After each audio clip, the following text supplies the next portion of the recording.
கிராமத்து பாரம்பரியம் நேயர்கள் அனைவருக்கும் அன்பான வணக்கம். இப்போ சுந்தரகாண்டம் படிப்பதால் கிடைக்கும் நன்மைகளை பற்றி நாம் இப்போ பார்க்க போகிறோம். அந்த வீடியோக்குள்ளே போகிறதுக்கு முன்னாடி என்னோடய சேனலை இதுவரைக்கும் நீங்கள் சப்ஸ்கிரைப் பண்ணலை அப்படின்னா சப்ஸ்கிரைப் பண்ணிக்கோங்க. அப்போ தான் நான் போடுற ஒரு வீடியோவும் உங்களுக்கு தொடர்ந்து வந்துக்கிட்டே இருக்கும். இப்போ வீடியோக்குள்ளே போகலாம். அறிவு, ஆற்றல், வீரம், விவேகம், சமயோசிதம், புத்தி கூர்மை, தைரியம், துணிச்சல், சொல்லாற்றல், புகழ் போன்ற அனைத்தும் கொண்ட அனுமனின் செயல்திறனை கூறுவதே சுந்தரகாண்டமாகும். அத்தகைய சிறப்பு வாய்ந்த சுந்தரகாண்டத்தின் பெருமையை 1000 நாக்குகள் படைத்த ஆதிசேஷனால் கூட கூற முடியாது என்று சிவபெருமானே கூறியிருக்கிற நிலையில் சுந்தரகாண்டத்தை படிப்பதால் கிடைக்கும் நன்மைகள் குறித்து அறிந்திடலாம்.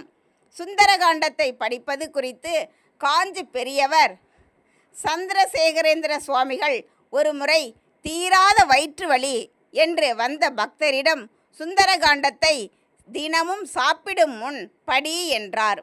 அதன்படி அவர் தொடர்ந்து வர அவரது வயிற்று வலி தீர்ந்தது. இவ்வாறாக சுந்தரகாண்டத்தின் பெருமைகளை கூறிக்கொண்டே இருக்கலாம். சுந்தரகாண்டத்தை மனம் உருகி படித்தால் தீராத பாவம் தீரும், முடியாத செயல்கள் முடிந்துவிடும். எந்த அளவிற்கு தினமும் படித்து வருகிறோமோ வாழ்வு வளம் பெறும், கஷ்டங்கள் தொலைந்து போகும், மனக்கவலைகள் மறந்து மன வலிமை உண்டாகும், அனைத்து துக்கங்களும் முடிவுக்கு வரும். மேலும் சுந்தரகாண்டம் படித்து அனுமனை வழிபட்டு வந்தால் அறிவு, ஆற்றல், புகழ், குறிக்கோளை எட்டும் திறமை, துணிச்சல், ஆரோக்கியம், விழிப்புணர்வு, வாக்கு சாதுரியம் போன்ற அனைத்தையும் பெறலாம். சுந்தரகாண்டத்தில் காயத்ரி மந்திரத்தின் அளவற்ற சக்தி உள்ளதாக கருதப்படுகிறது. சுந்தரகாண்டத்தை தொடர்ந்து படிப்பதன் மூலம் வேதங்களை படித்த புண்ணியத்தை பெண்கள் பெற முடியும். நவக்கிரக தோஷங்கள் அகலும், ஊழ்வினை ஏற்படும் பிரச்சனைகள் சரியாகும்.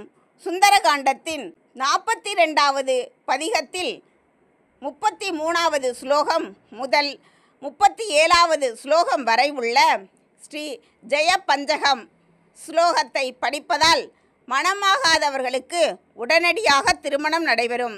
கர்ப்பிணி பெண் கர்த்தரித்து நாள் முதல் 9 மாதம் வரை நாள் தவறாமல் சுந்தரகாண்டம் படித்து வந்தால் சுகப்பிரசவம் உண்டாகி குழந்தை ஆரோக்கியத்துடன் பிறக்கும் என்பது ஐதீகம்.